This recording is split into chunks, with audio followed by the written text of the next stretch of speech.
joie quand on m'a dit, nous irons à la maison du Seigneur. Maintenant notre marche prend fin, devant tes portes, Jérusalem.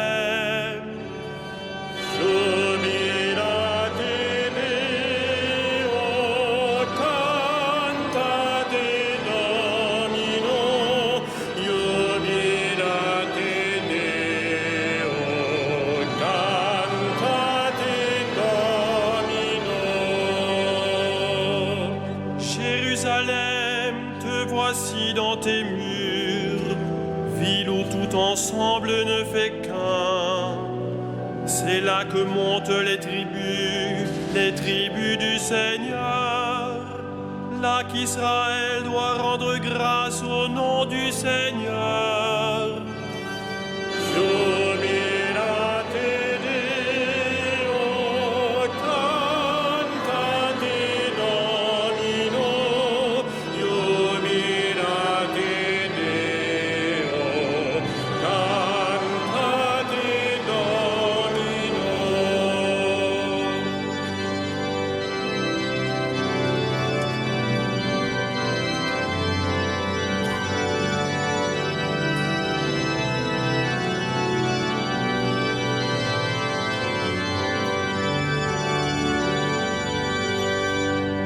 C'est là le siège du droit, le siège de la maison de David.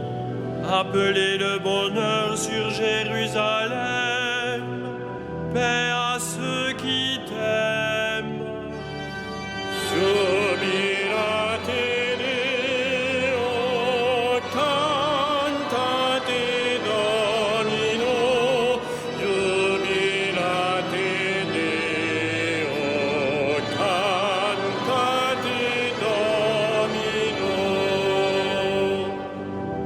La paix règne dans tes murs, le bonheur dans tes palais. À cause de mes frères et de mes proches, je dirai paix sur toi.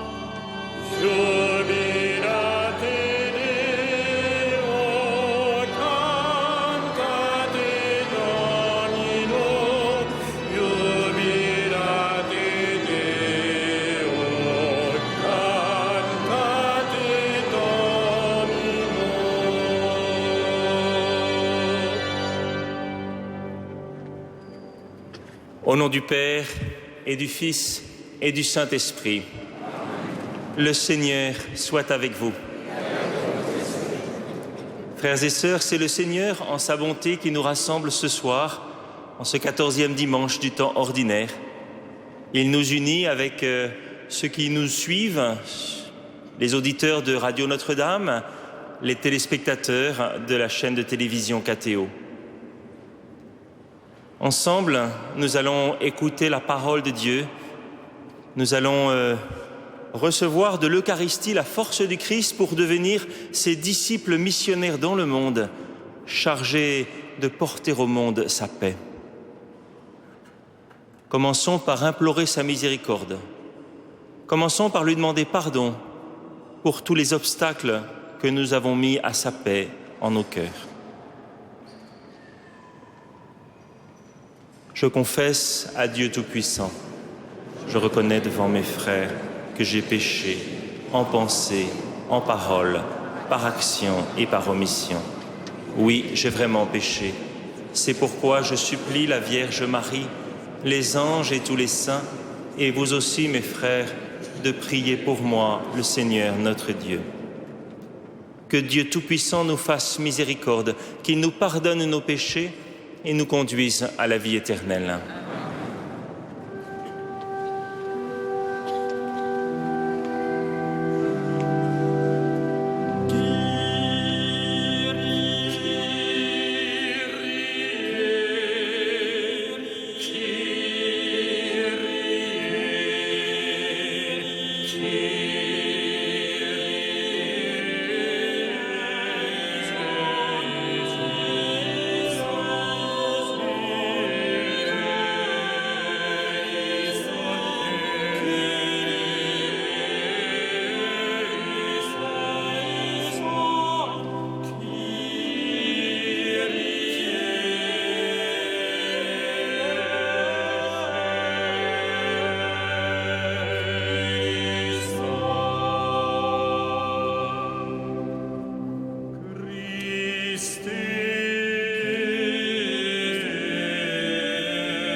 Gloria in excelsis Deo. Et in terra pax hominibus bone voluntatis. Laudamus te. Benedicimus te. Adoramus te. Glorificamus te. Gratias agemus tibi, roter maniam gloriam tuam. Domine Deus Rex Celestis, Deus Pater omnipotens, Domine Filii unigenite, Iesu Christe. Domine Deus Agnus Dei, Filius Patris, Qui tollis peccata mundi, miserere nobis. qui tollis peccata mundi, suscipe le precationem nostra. Qui sedes ad exteram matris, miserere nobis.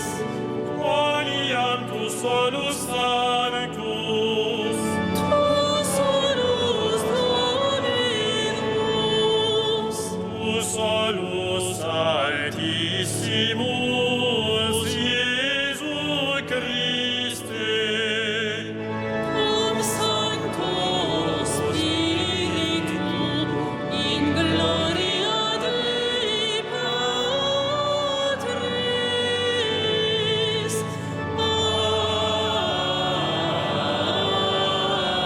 Amen.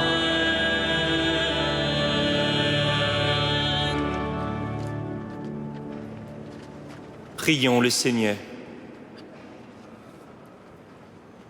Dieu, qui a relevé le monde par les abaissements de ton Fils, donne à tes fidèles une joie sainte.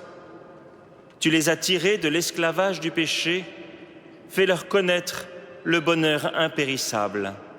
Par Jésus-Christ, ton Fils, notre Seigneur et notre Dieu qui règne avec toi et le Saint-Esprit maintenant et pour les siècles des siècles.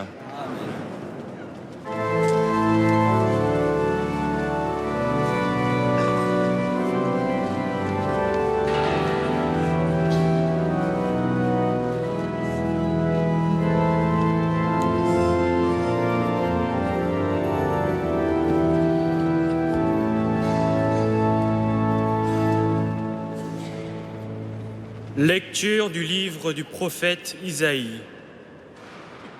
Réjouissez-vous avec Jérusalem, exultez en elle, vous tous qui l'aimez. Avec elle, soyez pleins d'allégresse, vous tous qui la pleuriez. Alors, vous serez nourris de son lait, rassasiés de ses consolations. Alors, vous goûterez avec délice à l'abondance de sa gloire. Car le Seigneur le déclare. Voici que je dirige vers elle la paix comme un fleuve et comme un torrent qui déborde la gloire des nations. Vous serez nourris, portés sur la hanche. Vous serez choyés sur ses genoux. Comme un enfant que sa mère console, ainsi je vous consolerai. Oui, dans Jérusalem, vous serez consolés. Vous verrez, votre cœur sera dans l'allégresse, et vos os revivront comme l'herbe reverdie. Le Seigneur fera connaître sa puissance à ses serviteurs. Parole du Seigneur. Rendons grâce.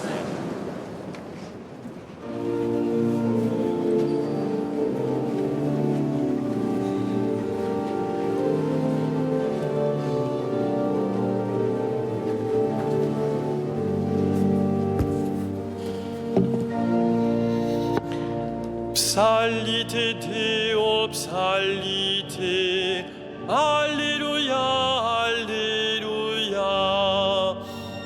Psalite Deo, psalite, Alléluia, Alléluia. Acclamez Dieu toute la terre, fêtez la gloire de son nom, glorifiez-le en célébrant sa louange. Dites à Dieu que tes actions sont redoutables. Psalite Deo, psalite, Alléluia, Alléluia. Toute la terre se prosterne devant toi. Elle chante pour toi, elle chante pour ton nom. Venez et voyez les hauts faits de Dieu, ses exploits redoutables pour les fils des hommes. Psalite Deo, psalite, Alléluia, Alléluia. Il changea la mer en terre ferme, ils passèrent le fleuve à pied sec. De là, cette joie qu'il nous donne, il règne à jamais par sa puissance. Psalite Deo, psalite, Alléluia, Alléluia. Venez, écoutez, vous tous qui craignez Dieu. Je vous dirai ce qu'il a fait pour mon âme. Béni soit Dieu qui n'a pas écarté ma prière, ni détourné de moi son amour. Psalite Deo, psalite, Alléluia, Alléluia.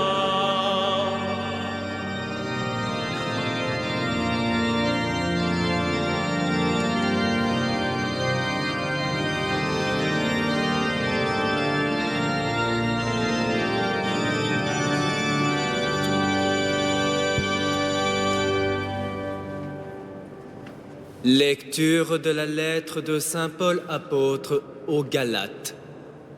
Frères, pour moi, que la croix de notre Seigneur Jésus-Christ reste ma seule fierté. Par elle, le monde est crucifié pour moi et moi pour le monde. Ce qui compte, ce n'est pas d'être circoncis ou incirconcis, c'est d'être une création nouvelle. Pour tous ceux qui marchent selon cette règle de vie et pour l'Israël de Dieu, paix et miséricorde. Dès lors, que personne ne vienne me tourmenter, car je porte dans mon corps les marques des souffrances de Jésus. Frères, que la grâce de notre Seigneur Jésus-Christ soit avec votre esprit. Amen. Parole du Seigneur.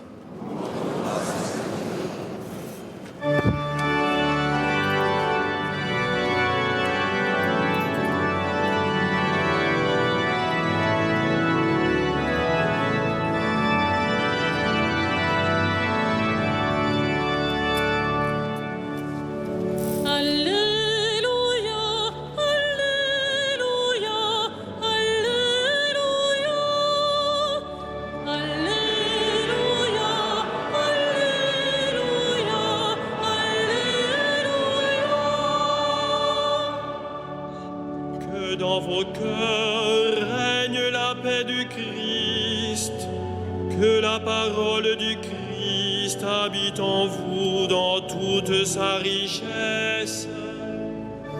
Alléluia, Alléluia, Alléluia.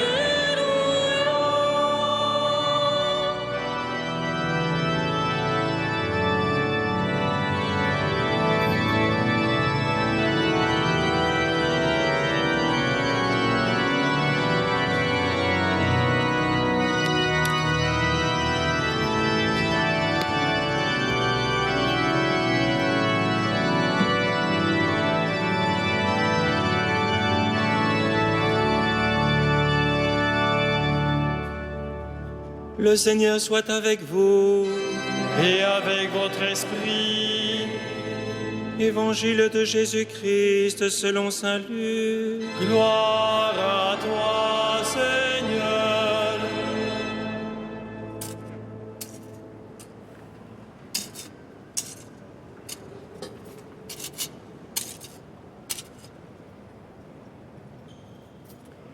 En ce temps-là, parmi les disciples, le Seigneur en désigna encore 72, et il les envoya 2 par 2 en avant de lui, en toute ville et localité où lui-même allait se rendre.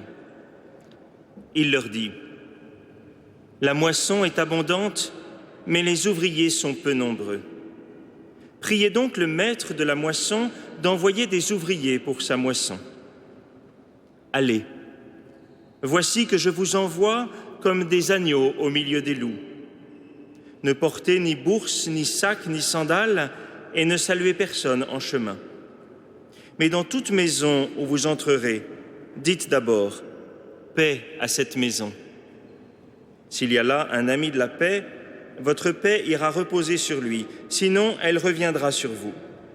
Restez dans cette maison, mangeant et buvant ce que l'on vous sert, car l'ouvrier mérite son salaire. Ne passez pas de maison en maison. Dans toute ville où vous entrerez et où vous serez accueillis, mangez ce qui vous est présenté. Guérissez les malades qui s'y trouvent et dites-leur : le règne de Dieu s'est approché de vous. Mais dans toute ville où vous entrerez et où vous ne serez pas accueillis, allez sur les places et dites : même la poussière de votre ville collée à nos pieds, nous l'enlevons pour vous la laisser. Toutefois, sachez-le, le règne de Dieu s'est approché. Je vous le déclare, au dernier jour, Sodome sera mieux traitée que cette ville. Les 72 disciples revinrent tout joyeux en disant : Seigneur, même les démons nous sont soumis en ton nom. Jésus leur dit : Je regardais Satan tomber du ciel comme l'éclair. Voici que je vous ai donné le pouvoir d'écraser serpents et scorpions et sur toute la puissance de l'ennemi. Absolument rien ne pourra vous nuire. Toutefois, ne vous réjouissez pas parce que les esprits vous sont soumis, mais réjouissez-vous parce que vos noms se trouvent inscrits dans les cieux. Acclamons la parole de Dieu. Louange à toi, Seigneur Jésus.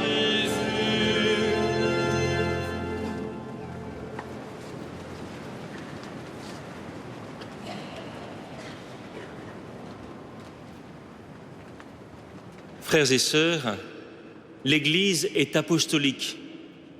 C'est ce que nous professons chaque dimanche. Et cela ne veut pas seulement dire qu'elle a été fondée sur les 12 apôtres et qu'elle est conduite par leurs successeurs, les évêques. Cela signifie aussi que sa raison d'être, c'est la mission.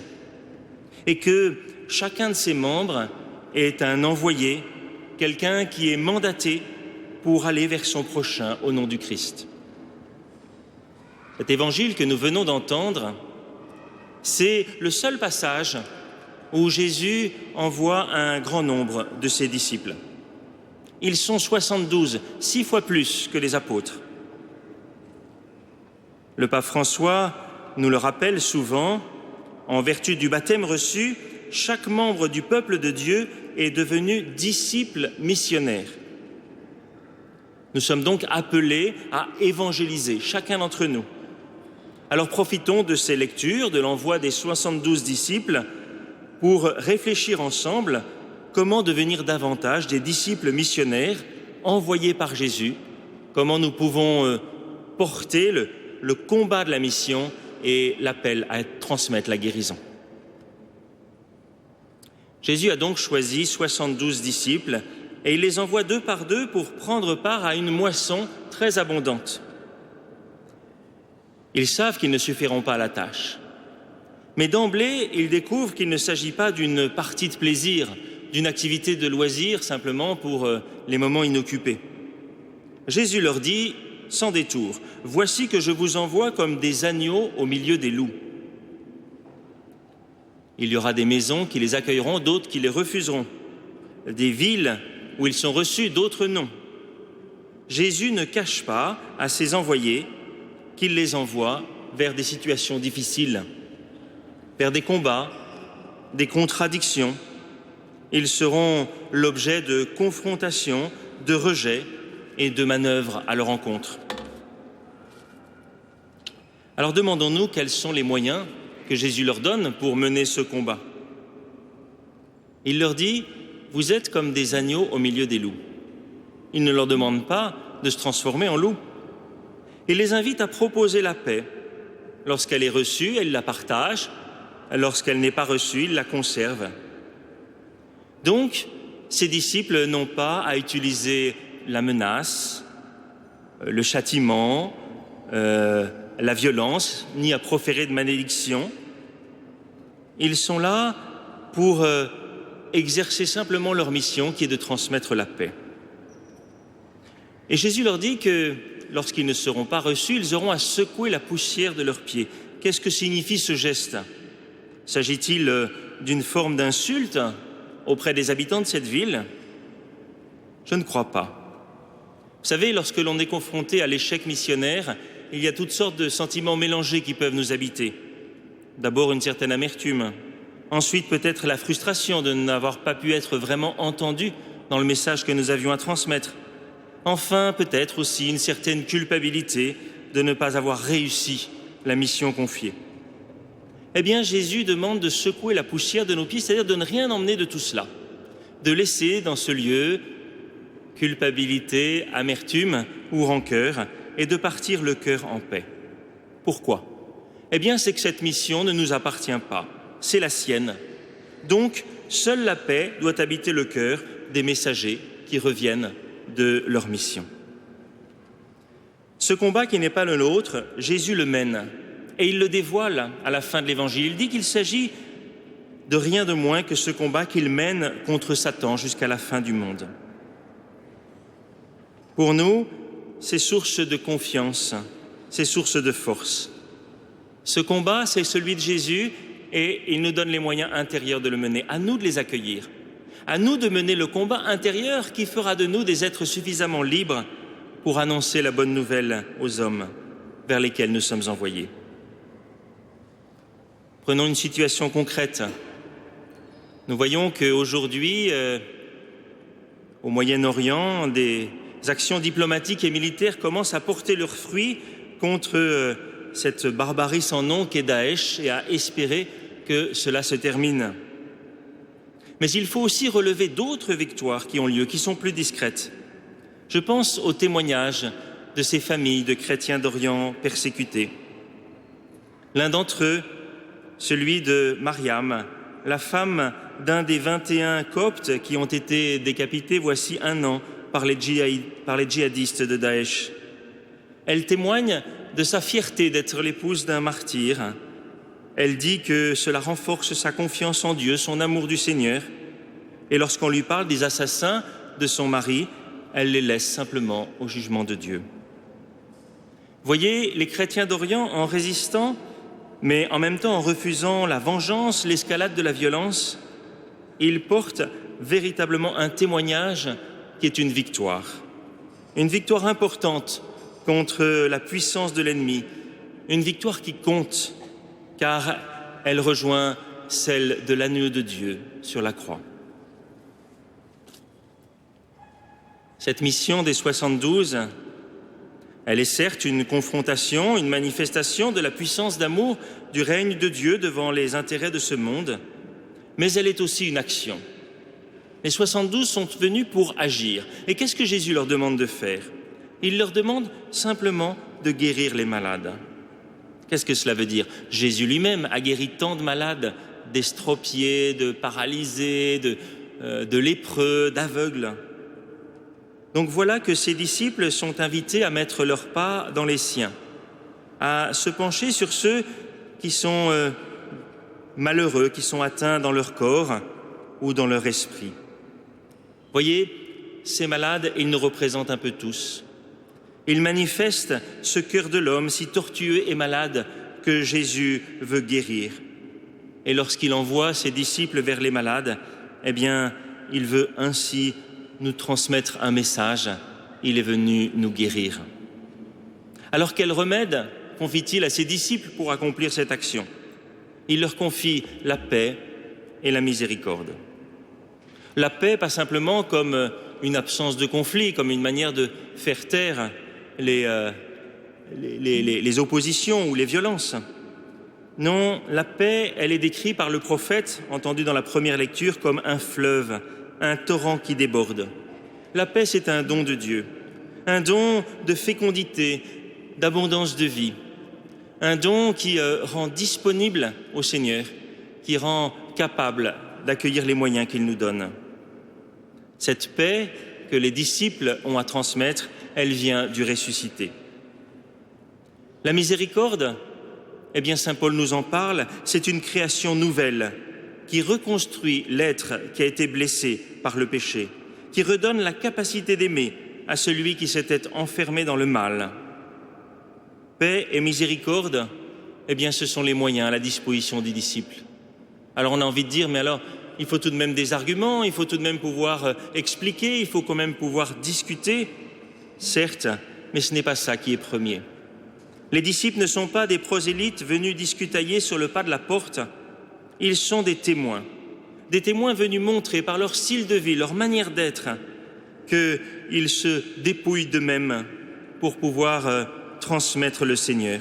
Ils sont venus apporter la guérison du cœur en témoignant par le détachement de soi, par la proximité du Seigneur.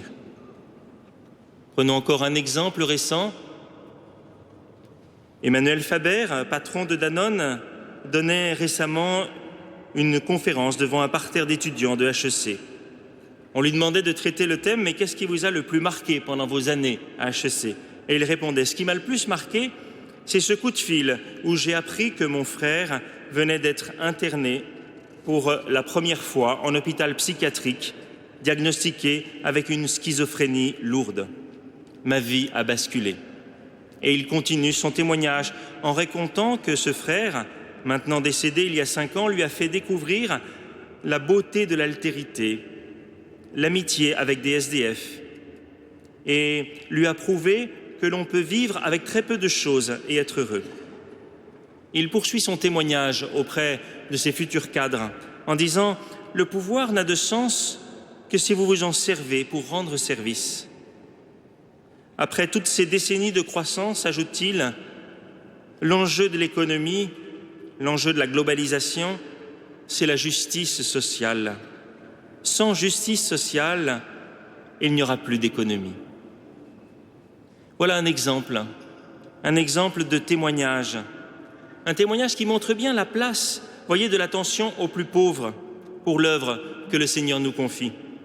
En effet, il ne nous a pas formés à avoir toujours raison de ceux que l'on rencontre, mais il nous a envoyés vers les plus pauvres pour apprendre d'eux comment évangéliser, témoigner, apporter la puissance de l'Évangile en s'engageant dans le monde, en se mettant au service de la justice et de l'amour. Réjouissez-vous, nous dit Jésus. Réjouissez-vous parce que vos noms sont inscrits dans les cieux. La mission que le Seigneur nous confie n'est pas notre combat, c'est le sien. Mais il demande notre engagement pour le servir, pour marcher derrière lui. Cette mission, c'est un service de l'autre que le Christ nous demande, en commençant par les plus pauvres. Alors, réjouissons-nous, parce que nous avons été choisis, aimés, envoyés, transformés pour accomplir cette annonce du royaume qui nous unit au Christ, notre Sauveur.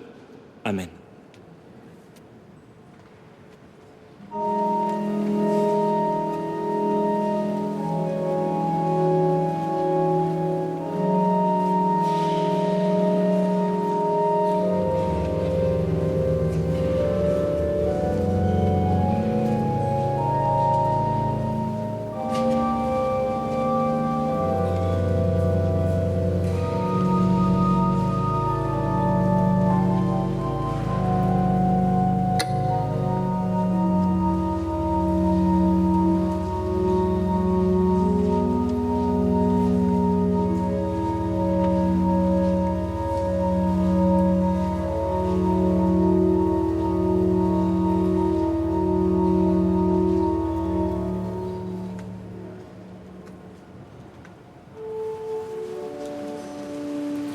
Credo in unum Deum, Patrem omnipotentem, factorem celi et terrae, visibilium omnium et invisibilium.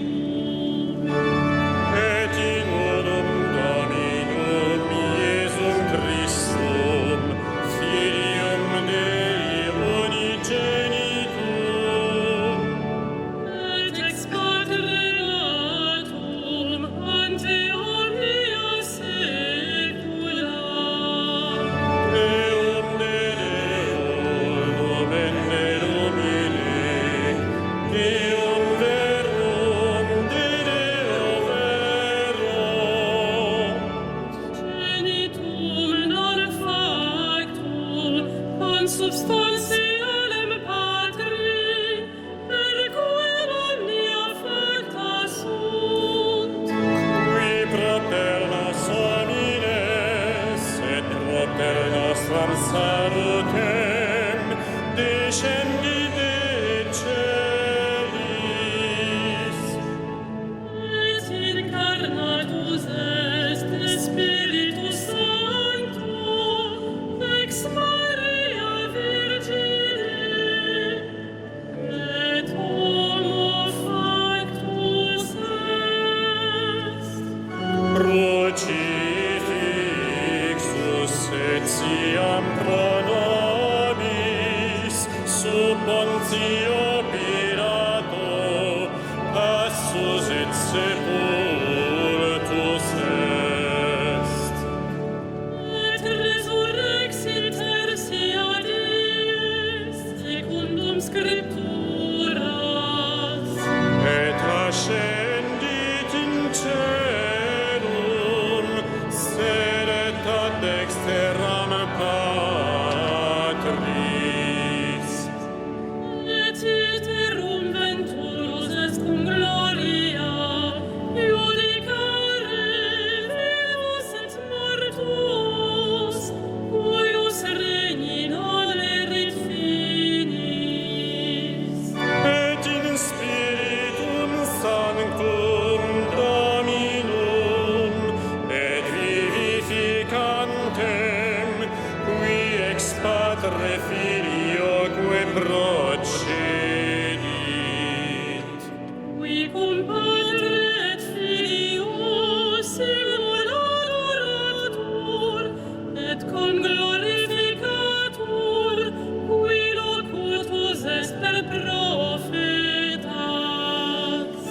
Et unam sanctam catholicam et apostolicam ecclesiam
Prions ensemble au moment d'offrir le sacrifice de toute l'Église.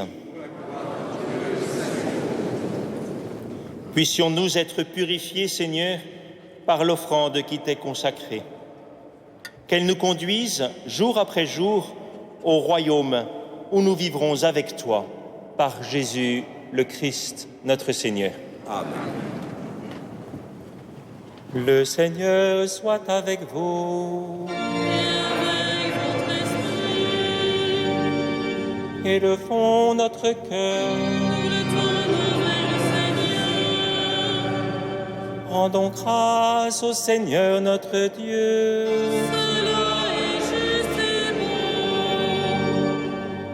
Vraiment, il est juste et bon de te rendre gloire, de t'offrir notre action de grâce toujours et en tout lieu.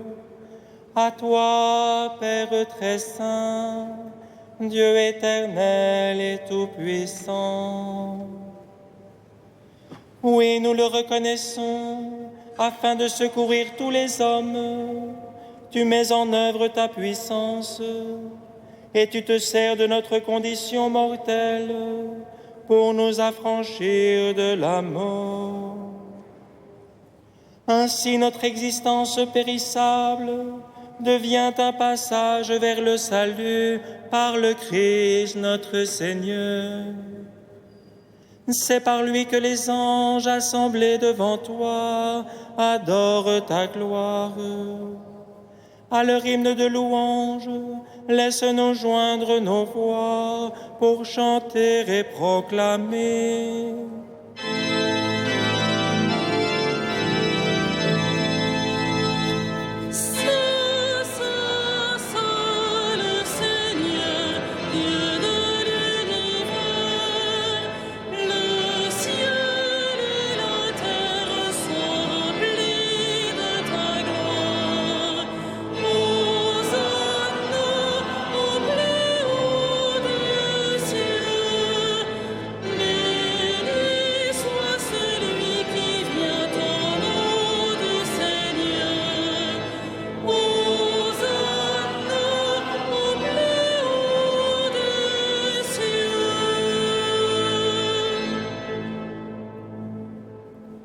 Tu es vraiment saint Dieu de l'univers, et toute la création proclame ta louange, car c'est toi qui donnes la vie. C'est toi qui sanctifies toutes choses par ton Fils, Jésus-Christ notre Seigneur, avec la puissance de l'Esprit Saint. Et tu ne cesses de rassembler ton peuple, afin qu'il te présente partout dans le monde une offrande pure. C'est pourquoi nous voici rassemblés devant toi, et dans la communion de toute l'Église, en ce premier jour de la semaine, nous célébrons le jour où le Christ est ressuscité d'entre les morts. Par lui que tu as élevé à ta droite, Dieu Tout-Puissant, nous te supplions de consacrer toi-même les offrandes que nous apportons. Sanctifie-les par ton Esprit, pour qu'elles deviennent le corps et le sang de ton Fils, Jésus-Christ notre Seigneur, qui nous a dit de célébrer ce mystère. La nuit même où il fut livré, il prit le pain. En te rendant grâce, il le bénit, il le rompit et le donna à ses disciples en disant : « Prenez et mangez-en tous, ceci est mon corps livré pour vous. »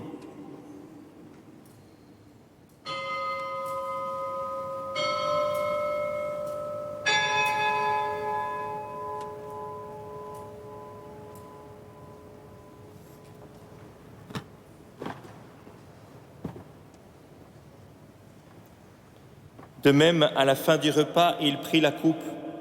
En te rendant grâce, il la bénit et la donna à ses disciples en disant : « Prenez et buvez-en tous, car ceci est la coupe de mon sang, le sang de l'alliance nouvelle et éternelle, qui sera versé pour vous et pour la multitude en rémission des péchés. Vous ferez cela en mémoire de moi. »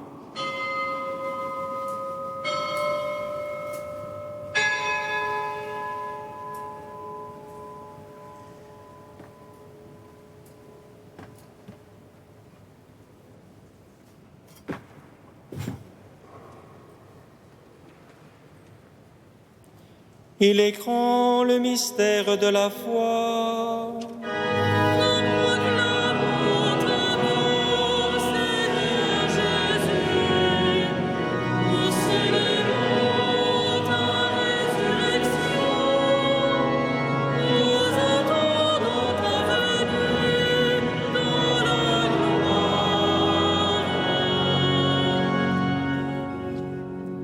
en faisant mémoire de ton Fils, de sa passion qui nous sauve, de sa glorieuse résurrection et de son ascension dans le ciel, alors que nous attendons son dernier avènement, nous présentons cette offrande vivante et sainte pour te rendre grâce. Regarde, Seigneur, le sacrifice de ton Église et daigne y reconnaître celui de ton Fils qui nous a rétablis dans ton alliance. Quand nous serons nourris de son corps et de son sang et remplis de l'Esprit Saint, accorde-nous d'être un seul corps et un seul esprit dans le Christ. Que l'Esprit Saint fasse de nous une éternelle offrande à ta gloire, pour que nous obtenions un jour les biens du monde à venir, auprès de la Vierge Marie, la bienheureuse Mère de Dieu, de Saint Joseph, avec les apôtres, les martyrs et tous les saints qui ne cessent d'intercéder pour nous.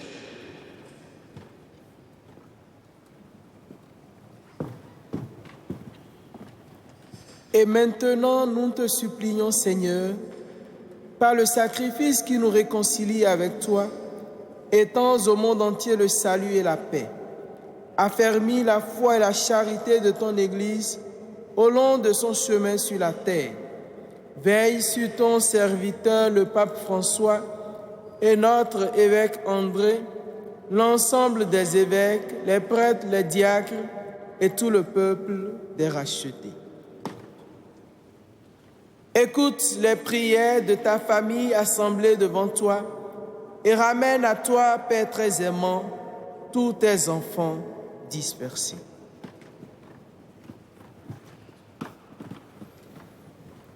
Pour nos frères défunts, pour les hommes qui ont quitté ce monde et dont tu connais la droiture, nous te prions. Reçois-les dans ton royaume, où nous espérons être comblés de ta gloire tous ensemble et pour l'éternité. Par le Christ notre Seigneur, par qui tu donnes au monde toute grâce et tout bien.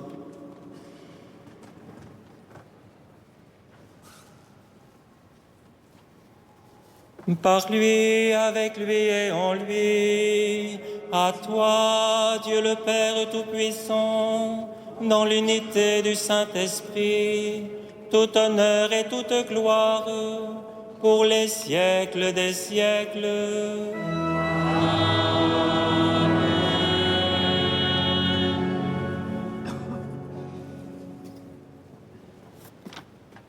Unis dans un même esprit, nous disons ensemble la prière que Jésus nous a laissée. Notre Père, qui es aux cieux, que ton nom soit sanctifié, que ton règne vienne, que ta volonté soit faite sur la terre comme au ciel. Donne-nous aujourd'hui notre pain de ce jour.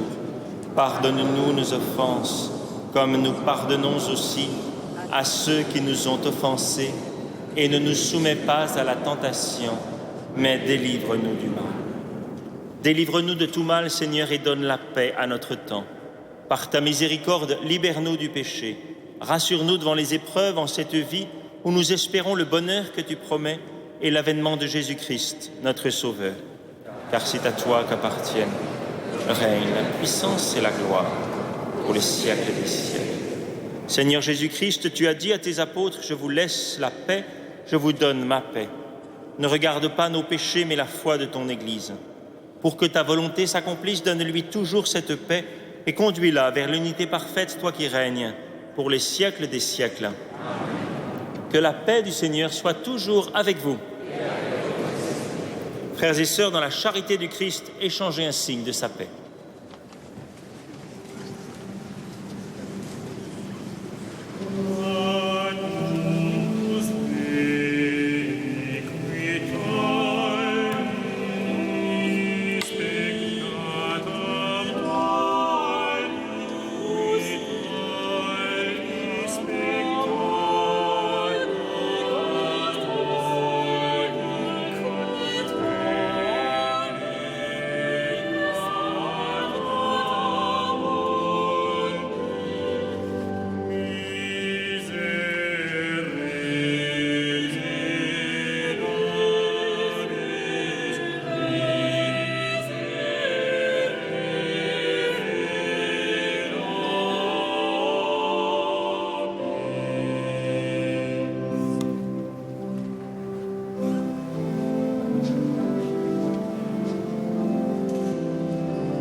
Heureux les invités au repas des noces de l'agneau. Voici l'agneau de Dieu qui enlève le péché du monde. Seigneur, je ne suis pas digne de te recevoir, mais dis seulement ton parole, je serai guéri.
Frères et sœurs, bonsoir. Au cours de ce mois de juillet, bien sûr, les services liturgiques et différentes activités continuent à la cathédrale, notamment un certain nombre d'activités musicales. J'attire votre attention notamment sur le concert de mardi prochain, 5 juillet, musique au temps de Saint-Louis, musique grégorienne et médiévale, avec le chœur d'adultes et l'ensemble vocal de Notre-Dame de Paris, sous la direction de Sylvain Dieudonné. Comme à l'accoutumée, les billets sont en vente à l'accueil et jusqu'au soir du concert. C'est donc ce concert mardi 5 juillet à 20h30.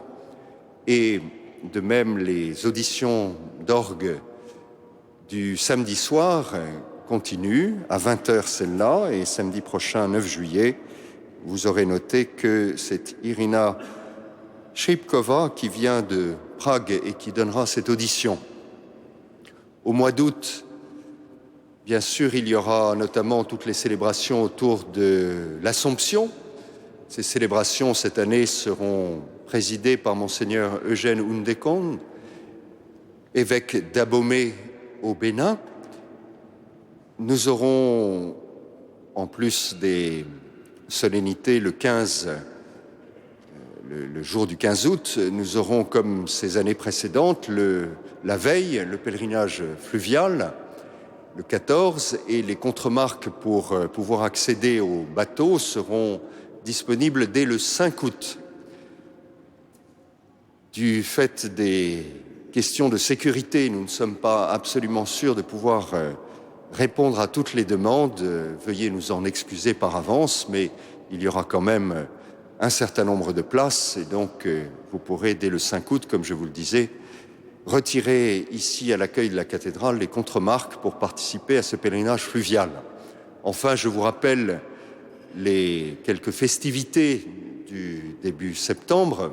Nous aurons le 4 2 messes d'action de grâce. Alors vous ne pourrez pas être à toutes sans doute, mais merci de vous unir par la prière à la fois à la messe d'action de grâce de 11h30, présidée par Monseigneur Jérôme Beau, pour remercier un certain nombre de prêtres étudiants qui ont servi à la cathédrale ces années-ci et qui partent vers d'autres cieux.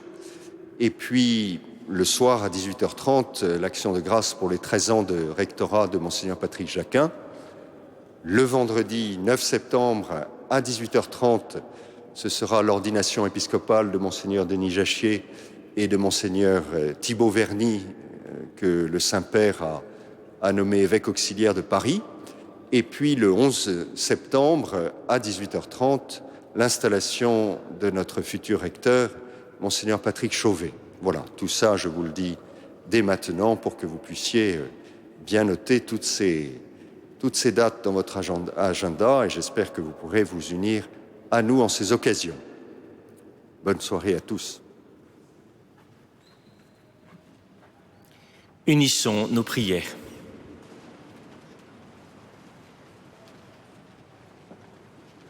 Comblés d'un si grand bien, nous te supplions, Seigneur. Fais que nous en retirions des fruits pour notre salut et que jamais nous ne cessions de chanter ta louange par Jésus, le Christ, notre Seigneur. Frères et sœurs, recevez la bénédiction du Seigneur. Le Seigneur soit avec vous. Et que Dieu Tout-Puissant vous bénisse, le Père, le Fils et le Saint-Esprit. Allez dans la paix du Christ.